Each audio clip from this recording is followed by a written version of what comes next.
Listen to this podcast now on the Red Apple Podcast Network. The Leadership Thread with Dr. Peggy Polonis. I'm Dr. Peggy Polonis. Join me on each episode where I unravel the story that shaped leaders, tracing the thread that led them where they are today. Because leadership isn't born in adulthood. And thank you once again for joining us on the Leadership Thread, education, ethics, and sustainability. Download all of Red Apple Media's podcasts right now through your favorite podcast platform. Listen, all you New Yorkers. Excuse me, taxi. Okay, we're looking around. This is the 77 WABC minicast. Let's go to Mike in Pennsylvania. Mike, what do you think, Mike? How you doing, Lionel? You know, I hadn't heard anybody say, maybe it's somebody who don't like the daughter that's on TV. Maybe she covered something at one time, a family kidnapping or something way back when. Now, and these people didn't like the way she covered it or whatever. You never know. Now, I like when you say, you never know. Now, let's take this. Let's go through this, okay? Savannah Guthrie, who, by the way, is, if ever there was somebody who looks like the nicest person, she's always sweet. She has the most, how do I say, the most brilliant of smiles, almost like a grin. She smiles so hard, it's like she's almost in pain. She really feels it. She covers a lot of things that are, dare I say, I don't want to say fluff, but I don't think she's a hard-hitting reporter. But let's say somewhere somebody said, I don't like her. I don't like the way she reported something about me or President Trump or whatever it is. I'm going to get her back. Right? So they decide to go to her mother's. Yet they have to know. They obviously know the mother. The mother's been on TV. They have to find out where the mother goes. Not her husband, not her children, not her home, but her mother. Mm-hmm. Because you figure, okay, the mother's frail, and you find out where the mother lives, and then you take her, you pick her up, and you take her someplace. Now, one of the things you're going to have to do, if you're doing this in order to get back at her, she's got to know that you're getting back at her. She's got to, or else it's a waste of time. It's a waste of time. If she doesn't know that this is coming by virtue of the fact of what she did, what's the point? Because they know that she's being tortured right now. They don't care. No. But I'm saying, another thing, Final. Let me try it again. If you wanted to get back at Samantha, and I don't know why I'm doing this because I'm a masochist, but if you wanted to get back at her for something she reported or did, you have got to let her know this is what you're doing. The point is lost if she doesn't understand what happened. It's no fun for you to get back at somebody and they don't even know why. They think it's some other tragedy. Plus, you've got to go through and you've got to pick her up. When I say pick her up, you've got to walk her to a car or something. Now, let me ask you this question. What do you think ethically? This is a question I have. What about ethically about somebody who decides they're going to announce that somebody high up in the chain of command believes that it's the son-in-law, who, of course, denies it outright, and the sheriff's office says, we don't believe that. That's the part. That's the issue, which I find fascinating. Angelina in Yonkers. Oh, hi. My name's Angelina, and I'm calling from Yonkers. You know what, Angelina? That was my grandma. That was my grandmother's name. What, Angelina? Angelina. Yep. It's a beautiful name. I'm an Italian. Well, so was she. So then what's I done? There you go. Listen, I think, like I was trying to say, is maybe they were trying to rob her, and she caught them like in the act. So why not just kill her? And I mean, and the fact that she probably could identify them who they are, and so they probably had to take her. Like they had no choice. Why not just kill her? Yeah, that's true too. There you go. This is killing you. This is killing you. You don't know when we used to do O.J. Simpson. And O.J. Simpson called up and they said, for example, like who could have killed Nicole Brown Simpson and Ron Goldman. Who other than OJ? And people would say, could be AC, Al Cowlings. What? You never know. I mean, why would Al Cowlings kill? I don't know. Would be. Women, but this is not only killing. This is almost beheaded her. I don't know. Okay. Or they said, what about Justin? The son? Could be. They just picked permutations. What about George Hallis? He's dead. Could be. All right. Very good. They would just say things and then they would work around. They would say, there's my guess. Here's a name. Now, I don't know about you. Maybe I'm thinking more like a prisoner or like a criminal. I would say to you, we're not going to take her unless we have to. It's the concoction of stories. Right.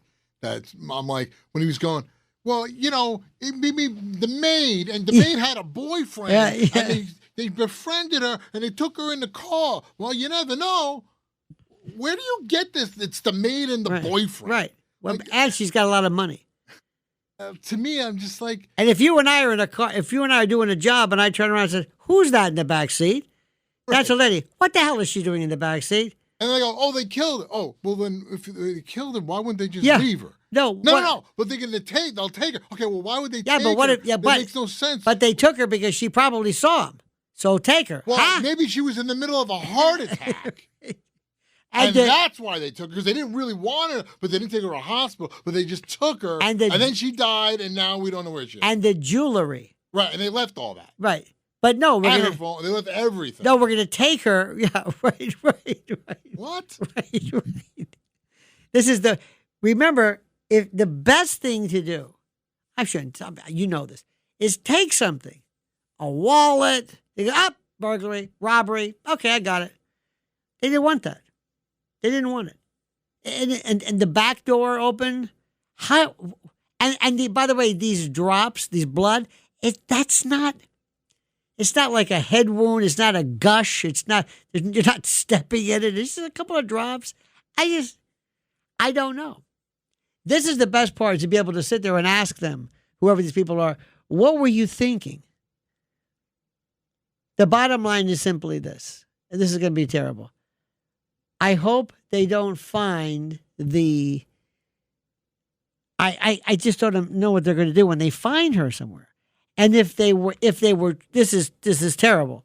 But if they were just really interested in getting away with it, they would just walk away from everything. Even unless these are people she knew, she probably couldn't even identify them.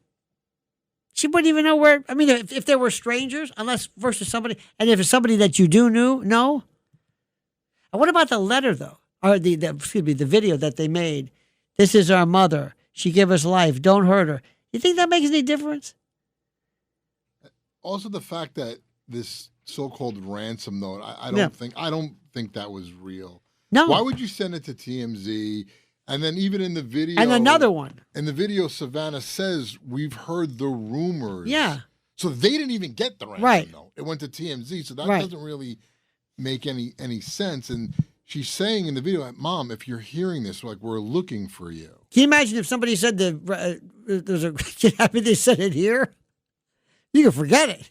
Yeah. You can forget it. They'll never get it. They'll never... Did somebody get an email?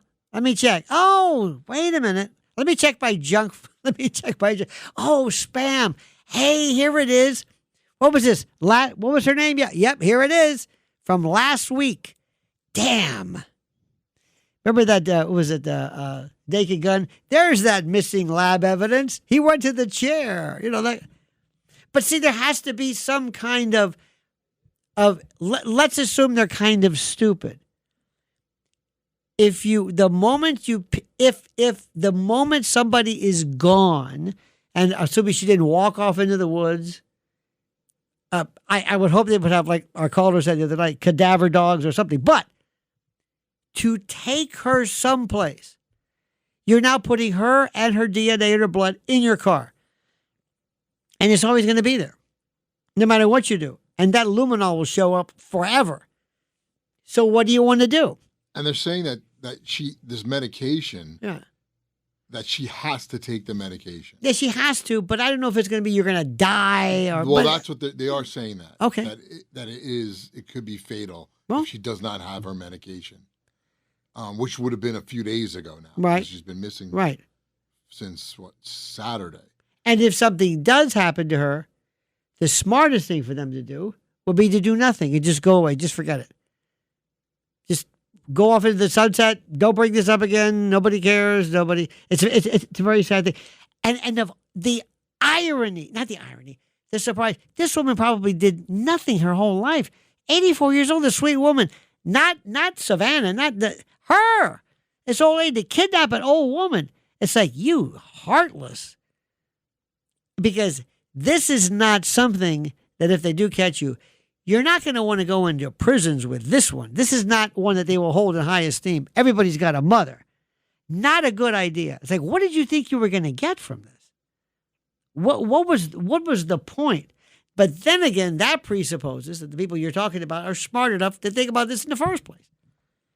There's something that people did things. I remember one time, true story. I came into my years ago with prosecuting, and I had like this stack of this guy's name was like Lemonario Johnson. I said, what kind of name is that? And another file, Lemonario Johnson. It's like 50. I said, what are you doing to me? He goes, oh no, those are pleas. They caught him. Those are all different cases. How do you get 50? 50? He'll never. I said, yeah. He would come in and rob every Friday night in this circle and then go back to wherever he was. So one night they caught him. And he couldn't wait to tell him. And they said, you are smart. He goes, thank you. And they said, would you mind taking us and showing us how you did it? Because, we've never seen anybody as smart as you. He goes, I sure will. So he's in the back seat, cuffed behind his back. And he goes, start over here. And let's go down here. Anyway, so they stopped at a convenience store, another one, to get a drink. He leans over and says, hey, see that guy there? I said, I robbed him. He's a manager at another place. So they said, really? He goes, oh, yeah, he'll know who I am. Now, this guy's lost all sense of, you're a criminal. You're never going to get out of prison. So they walk over and say, excuse me, I'm Detective so-and-so. Could you come here for a minute? Are you manager? He goes, yes, I am. I said, I've got somebody. Do you recognize him? So they walk over. He said his eyes, because he'd done it like 2 or 3 times. He gets these people, they never caught him. Cameras. And so the guy in the back, Lemonario, he's in the back seat. He goes, hey, how are you? Like, good to see you. Haven't seen you in a while. He goes, I know we got this is good. He goes, hey, how you doing? So anyway, finally when they got to him, they said, why did you do this? And he said, I felt invisible. He said, I didn't think anybody could catch me. He said, I would go to the same place every week. And it was funny. And it's like, okay. So when it came time for him to plead, the public defender said, tell him that. He says, Your Honor, every week, Friday, I start off here. I go to Cumberland Farm, go to 7-Eleven, go back, swoop it back, come back. I know this one. They saw me. They remembered me. They didn't have a camera. So anyway, people said, well, why didn't they catch me? And I felt like saying, excuse me, that's not a defense. You're right. But they caught him. We're not going to let you go because they were stupid. But the point is, this guy never thought anything. And he got away with, I don't know how many, until something. I've got to meet the people who did this. And I've got to imagine if you could ask them questions. And I would love to sit down and say, well. Or tell them, you're a genius. How did you do this? Always play them up. How did you know this? Do you know the entire crime? You had the FBI. You had them going back. Meanwhile, Tommaso saying, hey, what about me?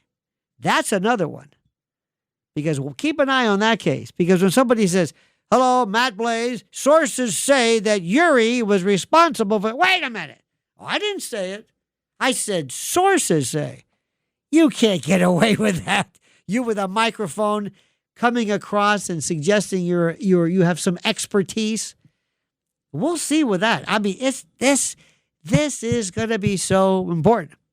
If you're thinking about changing schools, Why wait? At Manhattan University, love those guys. You don't have to start over. With transfer-friendly pathways, your credits count, and you keep moving forward. From day one, you're part of Jasper Nation, preparing for the real world. And with New York City just a train away, opportunity is everywhere. Ready to move forward without missing a step? Visit manhattan.edu/transfer and enroll today. Manhattan University. Don't start over, move forward.